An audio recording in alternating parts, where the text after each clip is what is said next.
Hello tout le monde, je m'appelle Kotou. Et moi c'est Sarah. Et on a déconné. On a archi déconné, on est super désolé, on s'est enfui comme des voleuses à la fin de la saison 1. Mais il ne fallait pas vous inquiéter, c'était pour mieux vous retrouver. Et oui. On est super heureuse de vous retrouver et de s'attaquer à cette saison 2. Et on vous remercie de continuer à écouter deux meufs qui donnent leur avis, surtout alors que personne ne les a sonnés en fait. Donc merci. Ouais, quoi. absolument personne, je confirme. Je confirme aussi. Alors, pour celles et ceux qui nous rejoignent et qui ne connaissent pas Preach, c'est en effet un podcast politique et culturel dans lequel on donne notre avis sur tout, même si personne ne nous l'a demandé.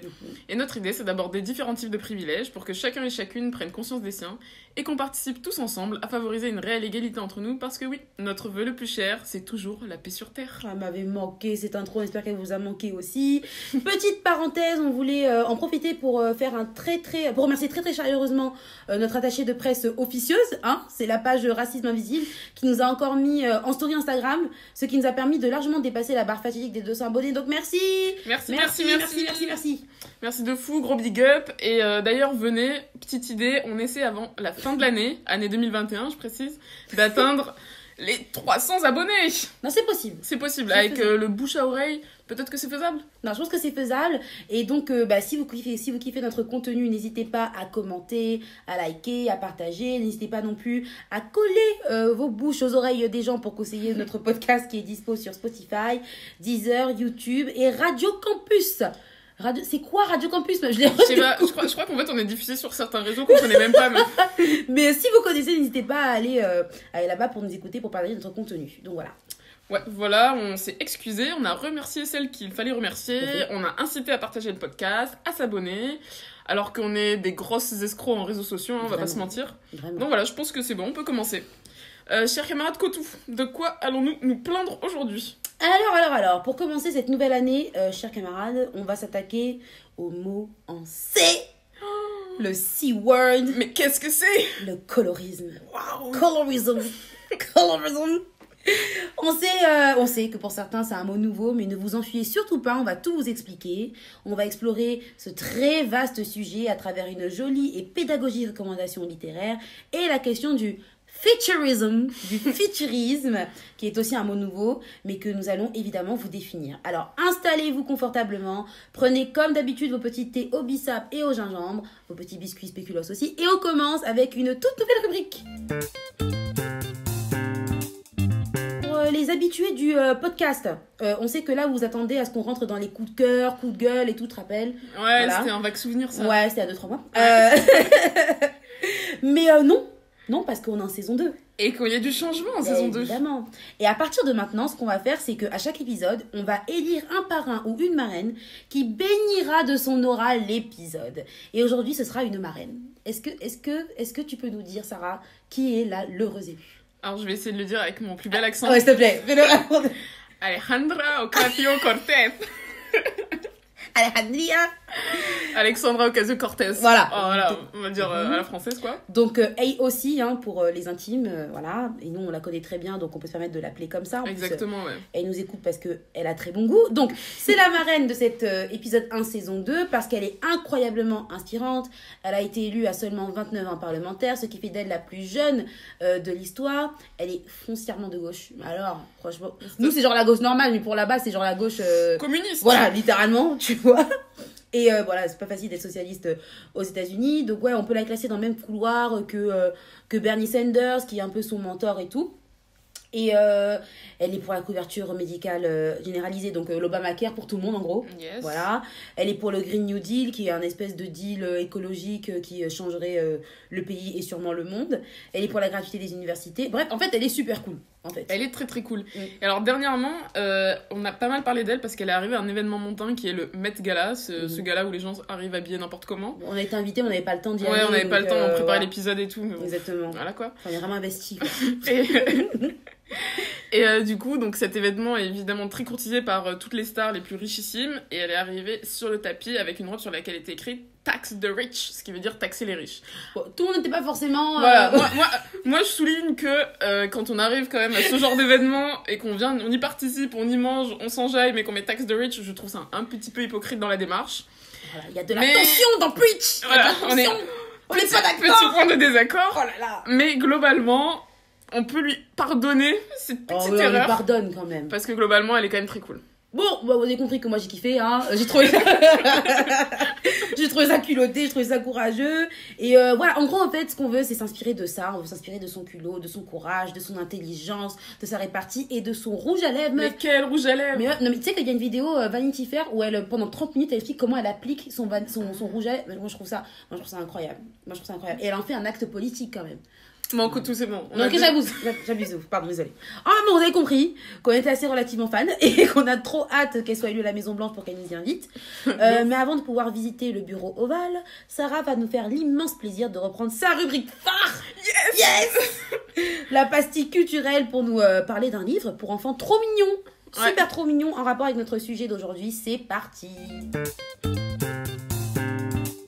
Moi, aujourd'hui, je reprends ma rubrique avec un petit sujet tout cute qui est un livre pour enfants. Parce qu'on s'est dit qu'il fallait innover un peu, donc vous voyez comme on dit qu'on explore. Et donc là, je suis allée me rendre dans les rayons jeunesse d'une librairie. Et je vais vous parler d'un livre qui s'appelle Le chemin de Jada. Donc c'est un livre qui est jeunesse, comme je l'ai dit, et comme Kotou l'a même annoncé. Écrit par Laurent Safou et illustré par Barbara Brun. De quoi donc parle Le chemin de Jada? Je vais vous lire le petit résumé qu'on peut lire en 4e de couverture. Alors Iris et Jada sont des sœurs jumelles. Elles s'entendent à merveille et partagent tout. Les mêmes yeux de chat, le même nez rond, les mêmes longues nattes, le même médaillon. Le seul détail qui les distingue, c'est la couleur de leur peau. Celle d'Iris est aussi claire que l'acacia, tandis que celle de Jade est aussi foncée que le cacao. Dans leur village, la première est sans cesse complimentée, tandis que l'autre est moquée. Un jour, Jada se lasse de ses remarques et décide de s'aventurer dans la forêt. Là-bas, elle espère rencontrer ses enfants de nuit, à qui sa grand-mère ne cesse de la comparer. Oh. Mais c'est trop... Mais vraiment, on ramène de la mignonnerie dans Preach. Mais t'as vu, c'est ce qui manquait un peu quand même. Franchement. Donc pour la saison 2, voilà, on vous fait un petit cadeau. Et donc effectivement, c'est un petit conte qui se lit très facilement quand on est adulte. Hein. Tu l'as lu en 5 minutes, quoi, tu sais ce que je veux dire. Mais c'est un conte qui est très beau, très poétique et abordable pour les enfants, mais donc aussi pour les adultes, parce que vraiment, je crois qu'il parle à tout le monde, et c'était vraiment la démarche. Il y a plusieurs lectures, quoi, ouais, en fait. Et c'est un récit très original sur une thématique jamais abordée, encore moins chez les petits, qui est le colorisme. Donc Kotou va bien évidemment le développer après. Mais moi, je trouve que c'est intéressant de placer cette problématique, la problématique du colorisme, et donc qui est la différence entre les teintes de peau au sein de sa famille. Absolument. On va en parler plus tard, vous inquiétez pas. Et non, mais c'est trop mignon, c'est super intéressant de placer cette problématique au sein même de la famille. Ça permet de démontrer qu'il y a eu une assimilation du colorisme au sein même d'une même communauté. Et en plus, c'est un livre qui permet aux petites filles noires, dès petites, dès l'enfance, c'est-à-dire au moment où se construisent les complexes et tout ça, de regagner confiance en elles et de comprendre leur beauté et leur valeur, quoi. Ouais, exactement. Et c'est donc non seulement du côté des enfants, voilà, c'est un livre qui permet aussi de se rendre compte de la richesse que c'est d'avoir une peau foncée ou Amen. Et c'est aussi un livre qui d'ailleurs va inciter les adultes à se sensibiliser quant au tort que peuvent causer certaines paroles. Et donc quand on compare sans cesse sa couleur de peau à des éléments qui sont plutôt péjoratifs ou à d'autres personnes, etc., c'est pas toujours très positif le résultat. Donc voilà, ce livre, c'est aussi l'opportunité de se remettre en question et de questionner les visions biaisées qu'on a de la beauté. Voilà, pour faire la petite présentation... C'est beau, ça. C'est beau, hein. Oui. Ouais. Pour la présentation de Laurent Safou, qui est l'autrice du livre. C'est une écrivaine française, afroféministe et blogueuse. D'ailleurs, elle se définit elle-même comme afropéenne. Elle avait créé un blog qui s'appelait Mrs. Roots il y a quelques années, et c'est un blog qui permet de pallier, selon elle, au manque de représentativité de la population africaine et afrodescendante dans la littérature, la société française, les médias, les news. Donc c'est un truc qui est hyper intéressant, avec plein d'outils pédagogiques d'ailleurs hyper riches. Et d'ailleurs, Laurent Safou, elle fait une apparition dans mon film préféré de tous les temps, qui est Ouvrir la voie. Je vous invite à écouter la saison 1. Bah oui. Ah, mais trop cool. Oui, elle fait partie des personnes qui sont interviewées. Elle a tout pour elle. Hein. Elle a tout pour elle. Ah, elle est parfaite. Donc voilà, je vous invite évidemment à revoir le film. Je ne fais jamais trop de mal. Vrai. Et Laurent Safou, elle avait déjà eu d'ailleurs un gros succès avec un premier livre, enfin, non, c'est pas son premier livre, mais son livre précédent qui s'appelle Comme 1 million de papillons noirs. Encore une fois, c'est un livre jeunesse qui traite de la place des cheveux crépus dans la société, qui incite pourtant à les lisser. Donc voilà, sur une petite fille qui a une jeune afro et on se moque d'elle, alors qu'on devrait pas. Donc je vous invite à lire Le chemin de Jada. Laura, merci pour ton taf. Ouais, merci. Plaisir. Et donc le livre est publié aux éditions Cambou Caris, pardon. C'est mignon. Voilà. Ok. Merci beaucoup, meuf. Eh ben de rien. C'était sympa comme petite intro. C'est trop mignon. Bon, maintenant je laisse la parole à ma camarade Kotou Queen. d'habitude, pour définir un terme, je me suis jetée sur notre cher dictionnaire Larousse, mais il m'a dit, parce qu'on discute assez bien tous les deux, on a une bonne relation et tout, que le colorisme, il connaissait pas, tu vois. Par contre, il m'a dit qu'il savait ce qu'était un coloriste. Ce serait un ou une peintre douée dans le mélange de couleurs. Bon. Est-ce que tu trouves que ça correspond à notre problématique d'aujourd'hui, Sarah ? Pas trop, non. Non, voilà, non. Tout à fait. Notre sujet ne porte pas sur les peintures à l'huile. Alors, est-ce que tu as aussi remarqué, comme moi, qu'en préparant le sujet, à chaque fois qu'on tapait le mot colorisme dans, par exemple, Word, il était souligné de rouge. Est-ce que tu as remarqué ? Affirmatif, j'ai bien remarqué, oui. Bon, voilà. Bon, en gros, ce mot en France n'existe pas. Hein. Et comme ce mot n'existe pas... Évidemment, cette réalité n'existe pas. Exactement. Tu as compris le principe, je crois. Tu as compris le principe. Mais rien d'anormal, surtout quand on aborde la question raciale chez nous, en France. Alors, pourtant... La réalité du colorisme est séculaire, comme dans tous les espaces concernés par la suprématie blanche, et donc par l'histoire de la traite négrière et de la colonisation. Donc, bon. Bon, alors du coup, Kotou, maintenant, est-ce que tu peux tenter de nous définir le colorisme, qui est donc, on l'a bien compris, aussi réel que le racisme ou la reproduction sociale ? Mais avec plaisir. Alors, pour résumer, c'est une discrimination basée sur la différence entre des personnes à la peau foncée et à la peau claire. Et c'est souvent un débat intracommunautaire, notamment dans les communautés noires, dans les communautés asiatiques. Et on peut le considérer comme étant une des conséquences du racisme. C'est comme un de ses bébés, quoi. Ouais, c'est un de ses descendants. Voilà. Mais c'est quand même vraiment fou le vide académique vis-à-vis de cette question, parce que quand tu vas dans des territoires structurés par cette histoire, on voit bien comment le colorisme, encore plus que le racisme, parfois encadre complètement des gens, quoi, les vies des gens. Totalement. Regarde par exemple en Amérique latine. D'ailleurs, sur l'Amérique latine, on oublie d'ailleurs beaucoup trop souvent que c'est un territoire extrêmement marqué par cette histoire, où énormément d'esclaves ont été déportés. Par exemple, savais-tu que selon un article de Jeune Afrique datant de 2015, le Brésil est le 2e pays noir derrière le Nigeria. Est-ce que tu savais ça ? Ah non, je savais pas, non. Non mais c'est énorme quand même. Donc il y aurait plus de noirs genre au Brésil qu'au Mali ? Oui, littéralement. Wow. Voilà. Et genre les noirs composent 50% de la population. Mais bon. Enfin bon, c'était une parenthèse, je voulais juste caser ça pour que les gens arrêtent de croire que toutes les Brésiliennes ressemblent à Gisèle Bündchen. Ah, donc voilà, enfin bon, revenons à nos moutons. Donc encore aujourd'hui, dans ce territoire, le colorisme est une réalité. Par exemple, le terme, alors encore, on va utiliser notre prends ton bel accent. Allez, adelantar la raza. Ah, c'était beau ça. T'as vu, merci. Donc ce terme en Amérique latine, qui veut dire améliorer la race, est encore très prévalent et désigne cette injonction à se marier ou à procréer avec quelqu'un de blanc pour améliorer les gènes de la famille et donc les conditions de la famille. Donc, non mais c'est chaud. Mais c'est complètement chaud. Vous la voyez pas, mais elle est en train de secouer la tête, c'est pour ça. Je sais de quoi on va parler, mais je suis quand même dépitée à chaque fois qu'on en parle. Elle est outrée. Enfin bon. Donc, le colorisme, c'est un phénomène social qui structure encore beaucoup de sociétés et c'est une question très sérieuse. Regarde aussi aux Antilles, dans notre espace franco-français, tu as des termes encore utilisés aujourd'hui en 2021 qui soulignent cette discrimination. On peut prendre l'exemple du terme chabin ou chabine, qui désigne des individus à la peau claire, aux traits africains, avec des yeux ou cheveux clairs et nés de 2 parents antillais. Et donc, en fait, il faut savoir que c'est un terme qui est souvent associé au terme chabin-chapé.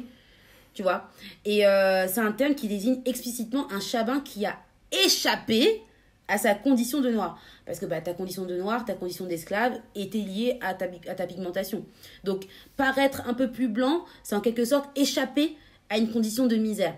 Ta couleur disait que tu étais un être inférieur, intellectuellement, moralement, culturellement, esthétiquement, inférieur en tout. Donc se rapprocher de ce qui est blanc en ces temps-là, c'est une question de liberté, de dignité, voire de vie ou de mort en fait. Mais tu sais que ces caractéristiques physiques, elles guidaient littéralement ton destin. Totalement. Par exemple, tu vois les... Pardon. Je me suis un peu étouffée là. Attends. Par exemple, on sait que les esclaves à la peau noire étaient en majorité dans les champs. Et donc, c'était évidemment une vie très très pénible et difficile. Et on dit par exemple qu'un esclave exploité dans les champs avait une espérance de vie de 10 ans. Absolument. Alors que ceux qui avaient la peau plus claire avaient plus de chance, avec plein de guillemets. Énorme guillemets. Hein. D'être genre domestique, cuisinier, cocher. Donc, ça restait une vie de servitude, une vie de misère. Mais ça fait quand même une petite différence en termes d'espérance de vie, quoi. Totalement. Après, maintenant, il faut savoir que cette opposition était voulue par les esclavagistes. Parce que, comme on dit, il vaut mieux diviser... pour mieux régner. Voilà, exactement. Donc, l'idée, c'était de toujours casser des liens entre les tribus, des liens entre les mères et les enfants, entre les femmes et les hommes, entre les libres et les esclaves, et évidemment, entre les foncés et clairs. Tu vois, donc les esclavagistes faisaient tout ça pour déjà briser l'esprit des gens, et évidemment pour éviter les révoltes. C'était leur hantise. Donc... Là, on va faire une petite avancée rapide pour entrer dans l'ère de la colonisation. Ne vous inquiétez pas, vous inquiétez pas, il y a quand même une continuité. Donc, en partant de cette histoire de l'esclavage, on peut voir que le colorisme a perduré et a été une grille de lecture durant la colonisation. C'est une hiérarchie de couleurs qui a prévalu pour percevoir l'intelligence, la beauté, la valeur d'un énorme guillemets indigène. Et on peut prendre l'exemple du Rwanda, c'est-à-dire quand les premiers colons européens, notamment belges, arrivent dans ce territoire, qu'est-ce qu'ils font? Ils viennent avec leur cerveau pétri par des siècles de théories pseudo-scientifiques et font une différence entre les Hutus et les Tutsis, deux ethnies rwandaises. Sur quoi base-t-il cette différence? Ils se sont dit, tiens, les Tutsis ils sont plus clairs, tiens, ils ont des traits plus fins. Et ça veut dire quoi? Et aussi, ils ont des traits correspondant au diktat de traits européens, tu vois. Donc qu'est-ce que ça veut dire? Qu'ils sont plus beaux. Ça veut dire qu'ils sont plus intelligents, donc ils ont plus de valeur. Tu vois. Et de ce constat, ils vont décréter que les postes élitistes seraient principalement tenus par les Tutsis, et cette différence de traitement va être à la base des tensions entre ces deux ethnies, alors qu'il n'y avait aucune tension avant la colonisation. C'est-à-dire les gens se mariaient entre Hutus et Tutsis, il n'y avait absolument aucun souci. Voilà, donc cette différence va être à la base des tensions entre les deux ethnies, ce qui va, on le sait, mener au génocide des Tutsis en 1994, 800 000 Tutsis exterminés en 4 mois. Donc comme je disais, le colorisme, c'est sérieux, c'est très sérieux. C'est hyper sérieux. Absolument. Et c'est intéressant cet exemple que tu prends du Rwanda, parce que ça me rappelle aussi ce que disait Fanon. Dis-leur qui est Fanon quand même. Là. Alors Fanon, pour celles et ceux qui ne savent pas, c'est un héros. C'est un qui sera certainement par un de ces 4 dans l'épisode. Ouais, dans 2 ou 3 épisodes, je pense. Ouais. Non, Fanon, c'était un psychiatre, essayiste, un des fondateurs de l'anticolonialisme. Il est né martiniquais et mort algérien aux États-Unis. Bon, on vous décrira sa vie une prochaine fois parce que c'est tellement compliqué, trop de péripéties. De ouf. Du coup, on vous invite complètement à vous intéresser à sa vie romanesque parce que, comme vous l'avez compris, on n'arrivera jamais trop à la résumer aussi rapidement. Mais en gros, il a écrit pas mal d'œuvres majeures, notamment l'essai Peau noire, masque blanc, qui a été publié en 1952 et dans lequel il analyse les conséquences de la colonisation et de l'esclavage sur les colonisés et les colons. Et en gros, lui, il dit que ces traumas ont créé des névroses chez les populations violentées et que ça a été des conséquences encore très très vives aujourd'hui, notamment des tensions intracommunautaires entre les noirs à la peau claire et les noirs à la peau foncée. Ouais, par exemple, absolument. Et donc voilà, des tensions intracommunautaires. Et aussi, vu qu'il avait quand même choisi le terme super fort de névrose, qui est quand même un terme psychiatrique, on peut dire qu'il y a aussi des formes d'autodestruction. Donc du mépris pour sa culture et aussi du mépris pour son physique. Et je pense que le terme de névrose est approprié quand on voit, par exemple, le business que représentent les crèmes éclaircissantes. On peut aussi l'appeler le business de la peau blanche, ouais. Et il pèse des milliards, tu le sais. Donc voilà. D'ailleurs, devine combien ce business va représenter en 2024, meuf. Je veux dire 5 milliards et j'espère que c'est moins. Ajoute 20 petits milliards et t'y es. Mon Dieu, c'est pas vrai. Mais c'est effrayant. Non, mais c'est effrayant. Et par contre, le marché asiatique vaut 5 milliards. À lui tout seul. Oh là là. À lui tout seul. C'est une réelle épidémie. Par exemple, en Inde, tu sais, où c'est normal de s'éclaircir et ça a des réelles conséquences de s'éclaircir. C'est gravissime. Ça peut causer des infections, des troubles de la pigmentation, des brûlures, de l'eczéma, de l'acné, des vergetures, de l'hyperpilosité, des difficultés à cicatriser parce que la peau est fragilisée et des cancers de la peau. Voilà. Donc nos tantines qui nous écoutent, arrêtez les Carolites, arrêtez les HT26. La France a officiellement interdit ces produits-là, mais en fait, quand tu prends le métro et que tu arrives à Château d'Eau ou à Château Rouge, ces produits sont placardés sur d'énormes posters à la sortie du métro, quoi. Donc, c'est une vraie catastrophe et c'est un vrai sujet de santé publique. Ouais. Donc, ouais. Après, je comprends évidemment ce que tu dis sur le côté névrose, mais en fait, les femmes qui font ça sans être dramatiques, c'est limite de la survie avec des guillemets ce qu'elles font, genre quand tu te sens dévalorisée depuis toute petite et qu'on te fait comprendre que la vie va être plus dure pour toi parce que tu es trop foncée de quelques teintes, c'est hyper destructeur, quoi. Absolument. Donc pour parler d'ailleurs plus concrètement, si tu regardes le marché du dating, donc le marché de l'amour. Vos parents, le marché de l'amour. En tout cas, chez les hétérosexuels, on sait que par exemple, les femmes noires foncées ont moins de chances d'être considérées comme des partenaires de vie envisageables que les femmes noires à la peau claire, par exemple. Absolument. Et donc, en tout cas, pas des conquêtes d'un soir hypersexualisées. Je parle vraiment de relations là. Absolument. Quand tu regardes les statistiques dans le monde anglo-saxon, les femmes noires se marient moins. Et puis, en fait, tu as pris l'exemple du marché de l'amour, mais on peut aussi prendre l'exemple du marché du travail, où il y a eu des études qui ont prouvé que les noirs plus clairs avaient plus de chances d'être embauchés que les plus foncés. Et c'est ce que, par exemple, l'actrice Zendaya, qui est une actrice métisse et donc claire, avait dit lors d'une conférence. Elle avait dit « À Hollywood, je suis la version acceptable d'une femme noire. » Voilà, donc c'est vrai, on a vu pendant des décennies comment dans les représentations, les noirs clairs étaient favorisés. Regarde au cinéma, regarde dans la musique, regarde même en politique. Tu peux même regarder en politique, la plupart des personnes sont claires, et encore aujourd'hui. Et ces représentations ont fait que les personnes foncées, notamment les femmes, sont plus facilement perçues comme indésirables, comme agressives. Donc le colorisme, c'est, encore une fois, on répète, c'est sérieux. Ça a des conséquences sur ta santé mentale, sur ton expérience sentimentale, sur ton expérience professionnelle, encore aujourd'hui en 2021. Ouais, et alors, je me permets de remarquer, Kotou, que tu parles beaucoup plus de femmes que d'hommes dans ce sujet. Excellente remarque. Non mais oui, mais en vrai, je devrais pas, parce qu'en fait, le colorisme a des conséquences sur nous tous. C'est juste que le colorisme ne touche pas les hommes et les femmes foncées de la même manière. D'ailleurs, en fait, ça me fait penser à l'anthologie américaine « Toutes les femmes sont blanches et tous les hommes sont noirs », publiée en 82, et qui est une série d'essais faite par des afroféministes sur une trentaine d'années. Et on peut en trouver une version traduite en France, on donnera les références, ne vous inquiétez pas. Et en fait, c'est un recueil de textes qui dénonce en gros le racisme d'un certain féminisme et le sexisme d'un courant du militantisme noir au panafricain, et donc la nécessité de penser un féminisme noir, en fait, tu vois. Et ce sont des textes fondateurs qui permettent vraiment de comprendre l'intersectionnalité entre race, genre, classe sociale et teinte. Et bon, enfin bref, je trouve que ce titre est très parlant, surtout pour notre sujet d'aujourd'hui, le colorisme. Donc je le répète, le titre: toutes les femmes sont blanches et tous les hommes sont noirs. Donc déjà, ce titre nous dit que les personnes plus claires sont perçues comme plus féminines. Donc c'est une assez bonne chose pour les femmes claires qui veulent être perçues comme féminines, mais en même temps, elles peuvent être vues comme un trophée, meuf, tu vois. Ouais. Donc c'est pas non plus super cool. Pour les hommes plus clairs, c'est compliqué parce que leur masculinité est souvent remise en cause.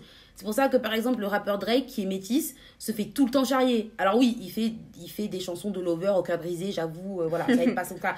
Mais quand les gens disent qu'il a un comportement de light skin, en français ça veut dire de mec à peau claire, c'est pour dire de lui, ouais, il est doux, en gros, il est faible. Tu vois. Donc ça, c'était pour les personnes plus claires. De l'autre côté, ce titre nous explique que les noirs sont masculins. Et ça, c'est une très mauvaise nouvelle pour les femmes foncées qui aimeraient être perçues comme féminines parce qu'elles sont assimilées à des hommes. C'est pour ça que Aya Nakamura est souvent comparée à un homme. C'est pour ça que la chanteuse belge Lou Sende Yakuza, qui est aussi foncée, a aussi subi des insultes coloristes. On lui a dit qu'elle était moche alors que la meuf ressemble à une réincarnation de Nefertiti. Non mais elle est vraiment sublime. C'est ridicule. On aime ou on n'aime pas, mais on lui accorde ça par contre. Voilà. En gros, t'es foncé, donc t'es un homme, donc t'es pas désirable. Alors que les hommes noirs foncés, qui veulent être perçus comme virils, si t'as compris la logique, c'est une bonne nouvelle. Une assez bonne nouvelle, parce que le revers de ça, c'est que ils sont perçus comme hyper masculins, donc plus menaçants pour la société. Donc tu vois, en fait, on s'en sort pas, on s'en sort jamais avec ces conneries. Donc tout ça pour dire que le colorisme, c'est de la merde, voilà, c'est juste archi nul. Il faut l'éradiquer. On a tous un travail de déconstruction à faire. Même nous, on est Doté métis, moi je suis noire, on a un énorme travail de déconstruction, on est tous concernés par ça. Et voilà, il faut qu'on réaffirme notre valeur, notre beauté, parce qu'on est magnifique. Voilà. Amen. Preach. Voilà. Révolution. Ouais, calme-toi. Ok, d'accord, pardon. On va tous se calmer. Je pense qu'on a dû vous rendre sourds d'ailleurs avec... Ouais, désolé. On a essayé d'éloigner le micro, mais n'hésitez pas à baisser le son. Voilà, désolé. Ouais, mais voyez, on est perdu quoi. Quand on entend tout ça, on se dit, mais... Non, mais c'est terrible. Donc, ouais. C'est terrible. Enfin bon. Bon, on va rester dans la bonne humeur.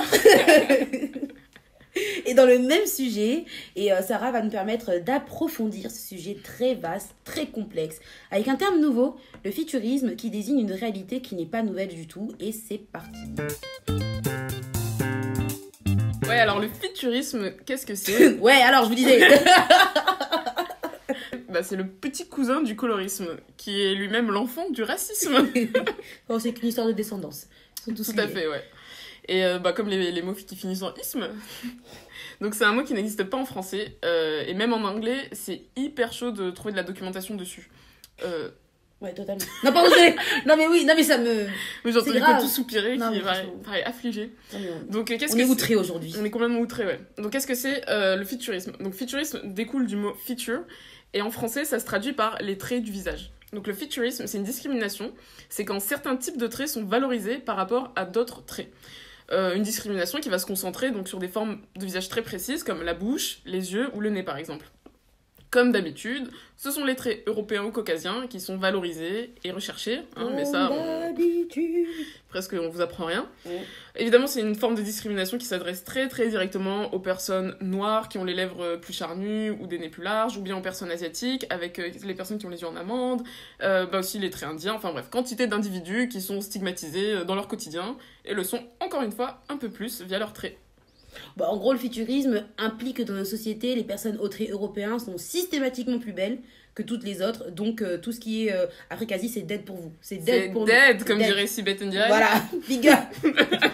Non, pas de big up, pas de big up. Non, on retire le big up. Franchement. Non, mais encore une fois, c'est une histoire de représentation sur des siècles d'histoire violente, d'esclavage, de colonisation. Des individus, en fait, dont la beauté a tout à fait été exclue de toute considération par les Blancs, puisqu'ils étaient considérés comme à peine humaines. Donc c'est des traits caractéristiques de certaines populations, en plus d'être dépréciés, étaient tout à fait ridiculisés et moqués de manière très systémique et ancrée. Absolument. Et on peut prendre l'exemple des anciennes pubs ou des anciens dessins du siècle dernier, avec des personnages racisés où leurs traits sont toujours caricaturés. On pense à Tintin, à Banania. Tintin au Congo, par exemple. Au Congo, pas tout. Tintin n'était pas Steven, c'est lui. Quand il va au Congo, c'est pas bon. Voilà. Banania, voilà. Et c'est hallucinant de voir ça aujourd'hui. Et dans la caricature, il y a les noirs avec des énormes bouches, souvent rouges d'ailleurs. Big up au carnaval de Dunkerque. Non, pas de big up. On enlève le big up. Ouais, là c'était un big up satirique, quoi. Exactement, au carnaval de Dunkerque, voilà. Les Asiatiques avec des yeux plus que fins, limite des traits. Ouais, souvent on trouve ça dans les dessins. Franchement. Donc, voilà, et c'était une stigmatisation, une représentation tout à fait normalisée. Fut un temps, on peut aussi penser à la figure de la Vénus noire, la Vénus Hottentot, qui a vraiment existé. C'était à la fin du 19e, je pense. Saartjie Baartman, elle s'appelait. Exactement, et qui était déshumanisée pour son postérieur, ou bien pour son visage qui était assimilé à un singe. Exactement, ouais. Donc, il y a énormément d'exemples. Qui était une personne noire d'Afrique du Sud, et qui avait donc effectivement un nez un peu plus proéminent, etc. Et donc qui était montrée dans des... animalisés. Les os humains, tout simplement. Ouais. Donc ça dit tout, quoi. Tout simplement, toute simplicité, bien sûr. Donc aujourd'hui, en fait, on récupère tout simplement l'héritage de toutes ces aberrations passées. Et donc les personnes non blanches, aux traits caucasiens sont non caucasiens, sont complètement sous-représentées dans les médias, justement, du fait de tout ce qui se passait. Et d'ailleurs, quand ces personnes, donc des personnes noires, asiatiques, indiennes, apparaissent dans les médias, en fait, c'est souvent des gens qui ont déjà des traits qu'on pourrait tout à fait approcher des traits européens. Donc tout ça, ça tourne autour de cette idée de sculpter le visage, avec des guillemets, parce que ça induit que l'idée que les visages sont trop épais ou trop bruts, quoi. Donc on va essayer de les sculpter pour les ramener à un modèle un peu plus européen qu'on connaît. Et le modèle européen, on va considérer comme idéal parce que les traits sont fins. Gros guillemets, ouais. Donc déjà, cette opposition qui en fait n'a pas de sens, quoi. Ce qui fait d'ailleurs, il y a des personnes, mais c'est hyper grave, comme tout à l'heure, Kotou, quand tu parlais des gens qui utilisent des crèmes pour se faire éclaircir la peau, bah là, on a exactement la même chose qui se produit, avec des gens qui se font refaire le nez, ça s'appelle la rhinoplastie. Absolument. Ou même l'opération qui permet de faire débrider les yeux, où on se fait opérer les paupières. Et ça s'appelle, alors attention, le mot il fait un peu mal, prépare-toi. La blépharoplastie. Non mais c'est gravissime. C'est gravissime. Et en fait, là, c'est la chirurgie esthétique, et on peut aussi prendre l'exemple même du maquillage, avec la pratique du contouring qui a vraiment émergé en 2010 avec, merci les Kardashian encore. Elle les accumule, elle, hein. Elle les accumule, hein, franchement. Mais normalement, c'est une pratique qui est née dans le milieu du drag queen et qui a été reprise par cette famille, la famille royale des États-Unis. Comme tout, parce qu'ils reprennent tout. Exactement, voilà. On est très fans des Kardashian. Donc voilà, le contouring par exemple est une pratique de maquillage qui permet d'affiner les traits, c'est-à-dire que quand on tape par exemple contouring dans Google, la première proposition est le site Maybelline New York. Maybelline. Ah, on connaît tous le petit jingle. Donc Maybelline New York qui définit le contouring comme suit, on ouvre les guillemets. Démocratisé par les plus grandes stars, le contouring est une technique cosmétique permettant de sculpter son visage. Basée sur les reliefs naturels du visage, la technique vise à redéfinir les points d'ombre et de lumière en une simple application de maquillage. Résultat, vous pouvez affiner votre nez, creuser votre joue, adoucir vos contours anguleux, agrandir votre regard. Fin de citation. Bon là, je pense que la plupart des meufs sont exclues de ce club super select du visage parfait. Et si elles ne veulent pas atterrir de la chirurgie ou du maquillage, leurs traits en fait. Donc en fait, ce qu'il faut dire en fait, c'est que c'est limite impossible d'avoir ces traits, même chez les blancs. Mais même chez les blancs, en fait. Ah non, mais c'est un idéal inatteignable. Hein. Voilà, donc encore une fois, nous sommes amenés à se projeter dans un idéal qui n'existe absolument pas.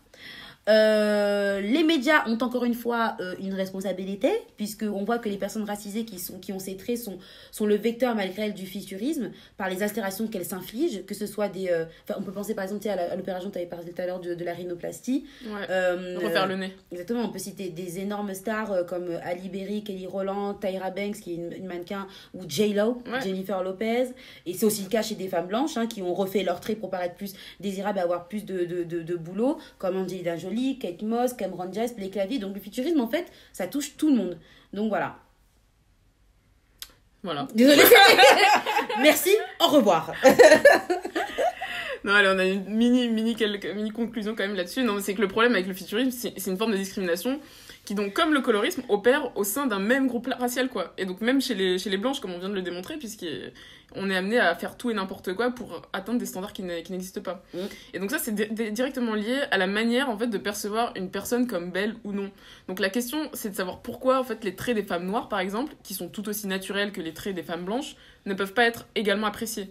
Et le futurisme, c'est différent de la simple attraction physique, évidemment qu'on n'est pas attiré par tout le monde, que sinon, je sais pas dans quel monde on vivrait, tout le monde se traite. Mais dans quel monde vivrions-nous ? Dans quel monde ?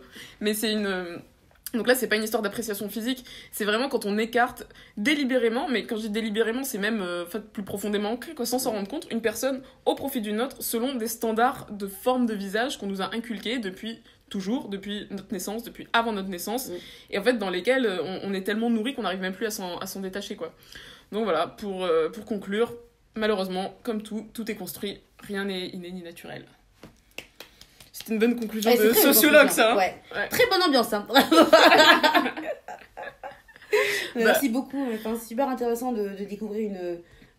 en fait, tout le monde sait ce que c'est le futurisme. Pas le mot, mais tout le monde sait, tout le monde le pratique. Tout le monde le pratique sans savoir, en fait. Et sans se rendre compte de la dangerosité de la chose, ouais. Voilà, on espère que vous avez apprécié cet exposé. Ouais. Donc, comme d'habitude, là, on va passer à la fin de l'épisode, au moment que vous attendez tous. Nous allons jeter dans l'univers nos vœux, nos prières. C'est le moment de la communion.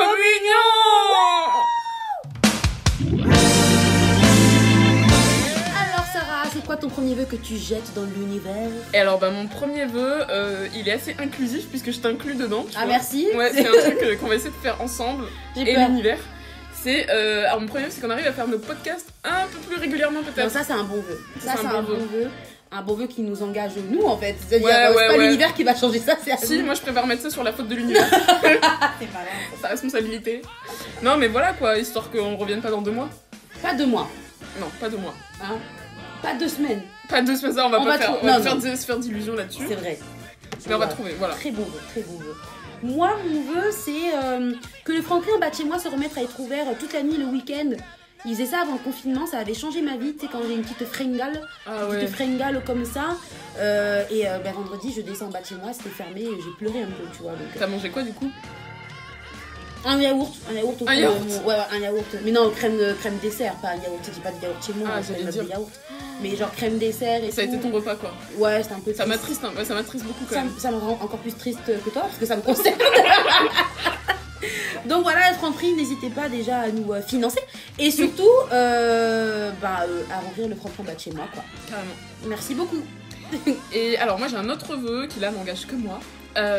C'est s'il te plaît l'univers, donne-moi le temps de regarder la saison 4 de The Wire que j'ai toujours pas vue. Mais fais-toi du temps, meuf, c'est pas possible. Je vais me faire du temps, parce que là c'est peut-être je vais poser des jours des RTT. Non, je rigole. Si mes employeurs m'entendaient, je pose pas mes RTT. Mais c'est l'occasion quand même aussi de dire RIP à Michael K. Williams. Ouais, oh là là, il nous manque lui. Franchement, l'incroyable interprète de Omar, pour les fans de The Wire, ils voient très bien de qui on parle. Et vraiment, c'est trop triste. Ouais, qui est décédé il y a 2 semaines ? Ouais, même pas. Oh là là, c'est... En même temps que Belmondo. Ah ouais, non, c'était une dure semaine. Dure journée. Le même jour. Le même jour. Oh là là. Paix à leur âme. Ouais. Et alors toi, quel serait ton dernier vœu, Kotou ? Moi, et je te tire aussi dans mon vœu, meuf. On va faire une révolution. On va aller devant l'Élysée. On va demander l'abolition de Ouigo. Moi, je vous dis tout de suite. On va demander l'abolition de Ouigo. C'est un scandale. C'est-à-dire que tu peux pas étendre tes pieds. Ta valise, tu la mets au-dessus de ta tête. C'est mal oxygéné. C'est-à-dire qu'il y a un moment, faut arrêter. Il n'y a pas de prise. T'imagines que moi qui fais Paris-Nice, faut payer pour avoir les prises. Mais tu te rends compte ? Il y a un wagon. Non, mais c'est gravissime. C'est quand on va faire un sujet sur Wigo tellement on est énervé. Mais carrément, on va faire un sujet spécial. Donc voilà. Ouais, moi, comme je l'ai dit une fois à un employé du Wigo, c'est la dictature du low cost, le Wigo. Voilà l'univers. Écoute-nous. Des vœux très engagés et très engageants, hein, aussi. Donc voilà. Les gars, on espère que. C'est fini, hein. Ouais, c'est fini, on est en train de conclure là. Ça y est. En train de conclure en douceur. On espère que vous avez kiffé le sujet. On espère que ça vous a permis de vous éclairer un peu sur le sujet du colorisme aussi. Ouais, surtout ces nouveaux mots, comme d'habitude. Exactement. Et n'hésitez pas à me partager sur tous les réseaux sociaux, Instagram. Instagram.